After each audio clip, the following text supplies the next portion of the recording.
પાડી તો ડોશીમાં આમ મળ્યા કરવા કે ઓલા બધા કે જો કે હાંડિયા છે એમ કે છે વૈયાવો આમ કરે વૈયાવો બસાવો એમ કહેતા.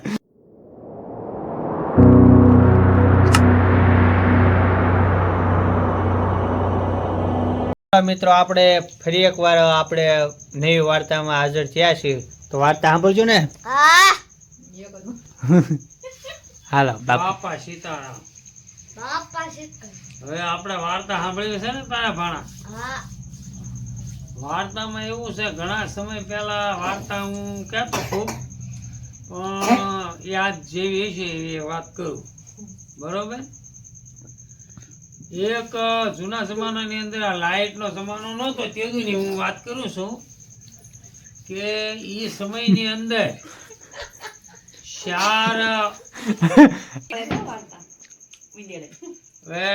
ચાર ભાઈઓ ને એક ભાઈ નાનો, 4 ભાઈના લગ્ન કરેલા હતા.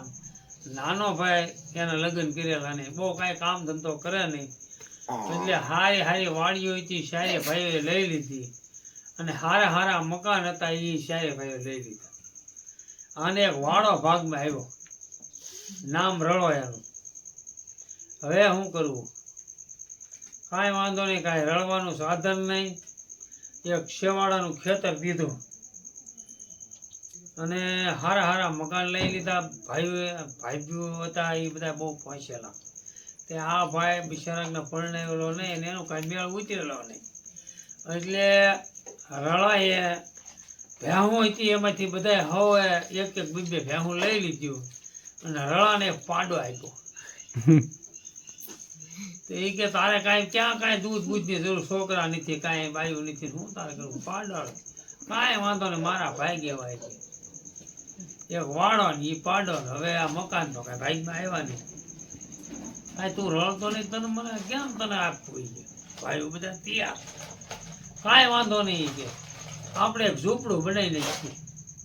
એ ત્યાં એક ઝૂંપડું બનાવ્યું, ભાઈબંધ દોસ્તારોને બોલાવી ઝૂંપડી બનાવી. હવે એમાં એવું થયું, એની ઝૂંપડી બનાવી ત્યાં રહેવા માંડ્યો. પાડો હતો એને હવે કાંઈ કામ નહીં, એટલે પાડામાંથી સવાર થઈ એક ટંકોરી લાવ્યો અને ટીન ટોકરી વાગતી જાય. રળાભાઈની ગાડી હાલતી જાય, ટીન ટોકરી વાગે છે, રળાભાઈની ગાડી હાલે છે. છોકરા બધા વાહે રમત થાય અને આખા ગામમાં રળો પાડા લઈને ફેરવે. હવે બીજા માણસોએ વાત કરી કે આ તારા ભાઈ કે હું પાડો લઈને રખડે કે આને કાંઈ હારા શરમ છે કે નહીં, કે આવા તમે આબરૂદાર માણસો. ઓલાને એમ થયું ભારે કર્યા, પાડો હારો લઈને ફરે ને હવે આનું કહેવું હું? કાંઈ વાંધો નહીં કે આજ વાત કે રાજી કે આરો હું તો હોય કે કંઈક આગો પાછો જાય ને તારે વાત એ કંઈક આડો આવડો કંઈક ભાઈબંધ દોસ્તોમાં કંઈક વાડીઓમાં ગયો, ખેતર કંઈક ગયો, ત્યાં પાડાને મારી નાખ્યો. તો ભાઈ કરી કે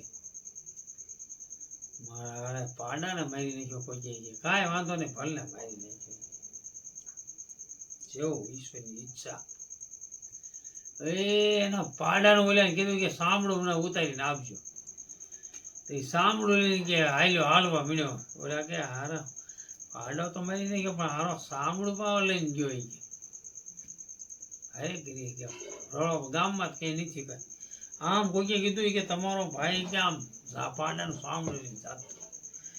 એક બે દી થાય ને તે આમ ફરતો આમ જંગલમાં રખડતો, શું કરવું શું નહીં એવો વિચાર કરતો. એક ઠેકાણે ગયો ને ત્યાં રાત પડી ગઈ. હાલે રાખતો એમાં કે હારો હિંસક પ્રાણી મારી નાખે, હવે આનું શું કરવું? ઝાડવા ઉપર ચડી ગયો સાંભળું લઈ. પછી ત્યાંથી નજીકનું કોઈ ગામ છે, રાતે બધા ચોરી કરીને આવે અને ત્યાં જંગલમાં આવી ઝાડવા હેઠળ બેઠા અને સાંદાને આંધવાળા વાતો મીણ્યા કરવા. જો આમાંથી કોઈ ઓછાવતું લે 4 ભાગે કડકા પાડો, કોઈ જો ઓછાવતું આમાંથી લે એની માથે વીજળી પડશે. ભાઈ પહેલી બોલી. પાડાને આને એમ થયું કે ભારે મોકો છે, પાડાનું સાંભળું ઠોકવું. એને એમ થાય કે એક બીજે ભાગ પાડતા હતા એમાં અને મોકો જોઈને વૈશમાં સામનું જીચું ઊભી દે બાળા કરતા ખખડાટ આવ્યો ઠરાટ ઓલે કે તો કામ કહેતો નતો વીજળી પડી ભાગ્યા શહેરે સોર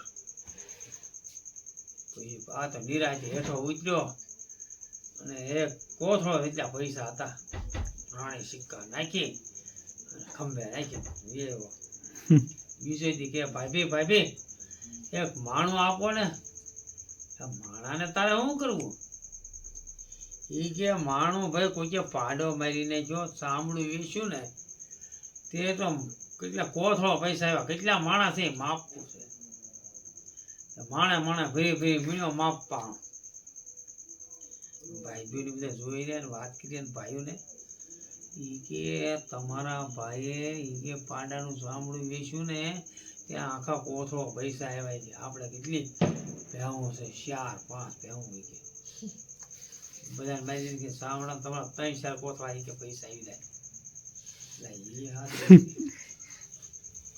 કાંઈ વાંધો નહીં કે હું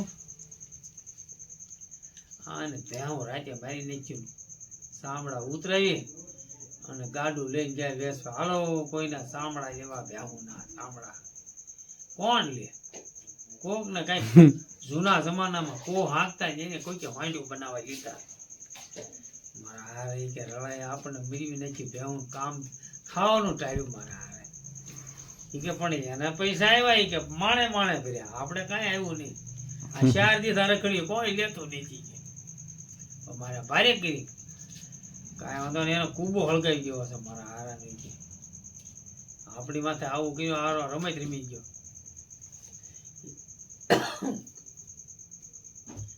ક્યારે કે આગો પાસ થાય એટલે ધ્યાન રાખો વાડામાં ધ્યાન રાખ્યો આગો પાસ ગયો ને કુવા ઠોકી દી વળે હાડ મળ્યો સગવા બધી રાખ થઈ ગઈ રળો શાયકો ફરક ગામ થઈ ગયું ભેગું રાય ઝૂંપડી કુચા હળગી કે ભાઈ મારે એક ઝૂંપડી જેવી હતી એ હળગાઈ દે પણ કાંઈ વાંધો નહીં જેવી ભગવાનની ઈચ્છા હતી કે કોથળા એક બે આપો ને ભાભી કોથળા શું કરવા ઈ કે આ રાખ ભાઈ વળગાવ્યું ને વેસવા દેવી પણ એ રાખ કોણ લે પણ એ કોક લે હોય ભાગ્ય હોય તો એ રાખના કોથળા ભરી અને ઉપડે બે ખંભે મારી બધા પાળ્યા મારો વાલીડો કે આ રાખ વેસવા દે ક્યાં હારો રાખ એનો બાપ કોણ લે એમ વાતું કરે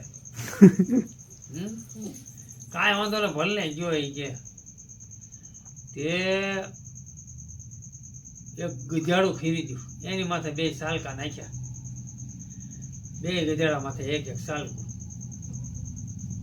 અને એ રાખ મારી પર ભરીને જાય એક નદી આવી ને પાણી હોપટ નીકળ્યા એ પાણી હોપટ નીકળ્યા ને ઓલી પાસે ગયા ત્યાં ને એક વાણિયા ઉભેલા એ કે ભાઈ આ પાણી વટાડી દે ને અમારા વાણિયા જ પીવે કે જો ભાઈ મારા આમાં પૈસા ભર્યા પેલા કહી દઉં તમારા ઘરના કાંઈ આમ કાંઈ વાહરી થાય ખુશ કરી થાય તો મારે એ કે આની અંદર પૈસા છે જો પૈસા આગા પાછા થઈ ને દેવા પડે બે બોલી કાંઈ વાંધો નહીં પૈસા આપી ઠોસ બુસ એટલે હું એમ હરખું સોખું કરે કે આ છોકરાઓને ખબર બરોબર પણ કાંઈ વાંધો નહીં કે દઈ દેવાનો આને આમથી આમ ગધેડો દોડાયો પાણીમાં એના ઘરના બેઠા બીજા બીવા પછી આ કાંઠે આમ લાવ્યા એ કે ભાઈ ઉતરી જાવ આમ કીધું કે આમાં રાખ થઈ ગઈ ન હોય કે જોઈ લો હા ખોલો તો જોઈ લો તમારા ઘરના પૂછો કે કાંઈ આમ વાહરી ગયા હતા ઘરના ઘડીક ના પાડવા મળ્યા કે પછી હા પાડે કે આ એવું બની ગયું હતું મેં તમને નહોતું કીધું કે રાગ થઈને મારે વાયરી ગયા એટલે હું ખબર એટલે કાંઈ વાંધો નહીં કે એક કોથળો પૈસા હાલો ભાઈ પેઢી લઈ દો વાયરી ગયા એટલે પાડી ગયા એટલે પછી તને ખબર ને ખબર નહીં છે ને કાંઈ વાંધો નહીં કે હાલો લઈ જાઓ એક કોથળો પૈસા લઈ ગધેડા માથે નાખીએ અને કે ભાઈ માણું આપો ને એટલે ભાઈ તમારે માણું શું કરવું એ કે પૈસા ભરવા કોઈ કે કૂબો હળગાવી દીધો હે સોવાઈ ગયા શાયરે ભાઈ બીજા ગણવા માણે આખી ગુણ ભરાણી આટલા બધા પૈસા તમારે રાખ ના આવ્યા ઈ કે પણ મારે નાનો કૂબો હતો એટલે આવ્યા, વધારે વાત તો વધારે પૈસા આવે. એ ભાઈ ઓલા કીધું ઈ કે હું કેની આમનો રળો છું. ઈ કે તો તમારો ભાઈ રળો છે તો કોથળા ભરી ભરી પૈસા લાવે હરેખ્યાના. ઈ કે આપણે 4 મકાન છે કોઈ ખબર ન પડે ઘાસ ઠોકો ઈ કે. અને ઠોકો દીહવાળી હાડ હાડ બન્યું હાડ ગામ ગામ બધું ગયેલા ભારે કરી ઓલવો ઓલે કે ઓલવું નથી કાંઈ રહેવા દો તમે. એને ઓલે રાખ ભરી એ બધું સવારમાં હળગી ગયું. એ ગાડા ભરી 4 ગાડા રાખ લઈને વેચવા ગયા. હાલો કોઈને રાખ લેવી રાખ. તે કોકને લહણમાં નાખી કીધું કે ભાવ હોય કે એવા ભાવ ન આવે, આ 2-5 રૂપિયામાં આવે. ઈ કે તમારે રાખ નું આવે. 2-3 દી રખડ્યા પરસ્યો પીલી ગયા ઘર ઉગી ના ત્યાં ભેવું ઉગી ના ત્યાં મારા હારા રળે મરવી નાખ્યા. ઈ કે આને મારી નાખો હવે આપણે, આ રળાએ ધંધા આપણે ધંધે લગાડ્યા. બીજા બાળકો પછી ઈ કે હું તો હોય પૂરી દેવો હવે મારી ભાઈ કોથળામાં અને ઠોકી દેવો વાયમાં, કાંઈ વાંધો નહીં એમ કરી. હું તો ભર ઊંઘમાં મોઢે ડૂસો દઈને કોથળામાં બાંધીને ઉપડ્યા. આમ કે વાય જેવું હતું ને ઠોક્યો ગમ કરતા નહીં. આમથી આવતો થતી ભાડે ગયા એને એમ તો કોક આવે છે. એ નાઈને કોથળો મેકીને વાય પાસે દોટા દોટ ભાગી ગયા. આને ખબર પડી જાય કોઈ કે મારી દીધું. ત્યાં આગળ આવ્યા તેને કીધું એ મારી ઓલામાં કોથળામાં હું તો કે નથી પણ હું એમ કરે. ઓલાએ કીધું હારા આને કે નથી પણ હું પરણાવતું લાગે કોક. કોથળો સોડ્યો માથું બહાર કાઢ્યું. એલા ભાઈ કે શું છે? એ કે ભાઈ મારે ભણવું નથી, મને પરણાવે.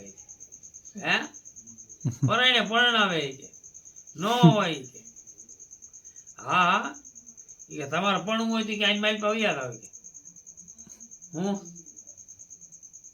એ ભાઈ હાંડિયા વાળો એને મારી પાસે બાંધી દીધો અને એ સાનો મનો હોઈ ગયો ત્યાં. અને આ રળો હતો એ હાંડિયા એના હતા એ લઈને બીજું આમ હાલવા. ત્યાં ઓલા હંતાઈ ગયેલા એના ભાઈઓ હતા ને એને એમ થયું કે હવે એ કે નાખી દે કોઈ આવતું નથી કે ઠોકી જોઈ કે એ કોથળો લઈને ઠોક્યો વાયમાં ગમ કરતા. ઓલો હાંડિયા વાળો મરી ગયો. રળો એમનો જીવ થયો સમજાણો. ત્યાં તો રળો ને 2 દી થયા ને આવ્યો રળો નકરા હાંડિયા ગામમાં લઈ. ત્યાં આખો ગામ દેકારો કરે છોકરા બોકરા રળો હાંડિયા લાવ્યો. પેલા એના ભાઈ હારા કોથળા લઈને ઠોક્યા હતા. આ મર્યો નહીં આનો હાંડિયા લઈને હું આવ્યો. ઈ કે ન્યા ઈ વાયમાં મને કોઈ નાખ્યો ને પણ મને ઈ ભાઈ પાસે પડતા નકરા હાંડિયા જ મને નીકળ્યા. એક હાંડિયા ઉપર હું બેસી ગયો સીધો મને બહાર કાઢી નાખ્યો. હું વાત કરો એ હા નકરા હા વાયમાં હાંડિયા જ છે. ધૂપકો ખાય ને એટલે તરત હાંડિયા ગયા. હું વાત કરો કે હા હવે આ હાંડિયાની કિંમત વેચવા છે. આનો હવે આપણા બધા વેચી નાખવા પૈસા નો બાબુ બીજી દઉં. કીધું તમારા દાદા એ વાયમાં એને નાખ્યો તો હાંડિયા લઈને આવ્યો. આપણે એક કામ કરો ને પેલા ડોશીમાં ઠોકી છે વાયમાં. ડોશીમાં ઠોકો ને કે વાયમાં તો હાથ તેને ક્યાં ગયો હાંડિયા છે. ડોશીમાં નહીં કે કાંઈ વાંધો નહીં. ડોશીમાં ઉપરથી તેડીને ઠોક્યા ગમ કરતા ના પાડી તોય. ડોશીમાં આમ મળ્યા કરવા તે ઓલા બધા કે જો અહીં કે હાંડિયા છે એમ કે છે નાખો હમને ધૂપકા ધડા ધડી. ઈ કે વૈયાવો આમ કરે વૈયાવો બસાવો એમ કેતા એમ કે હાંડિયા છે ને કરા. એ ઉપરથી ધબા ધીમી શારે પાઇપ પીવું એના ભાઈ બધા પીડ્યા ધબા ધીમ પાઇપ તે મરી ગયા. હાંડિયા કેવા મારી બાપ સમજાણું. આ જૂના જમાનાની એવી વાર્તાઓ હતી અને આ વાર્તા મને યાદ અમુક કંઈક કપાઈ ગયો હોય ક્યાંક યાદ રહી ગઈ હોય. પેલા બહુ હું નિશાળમાં આ વાર્તા કહેતો. બોલો બાપા સીતા બાપા સીતા.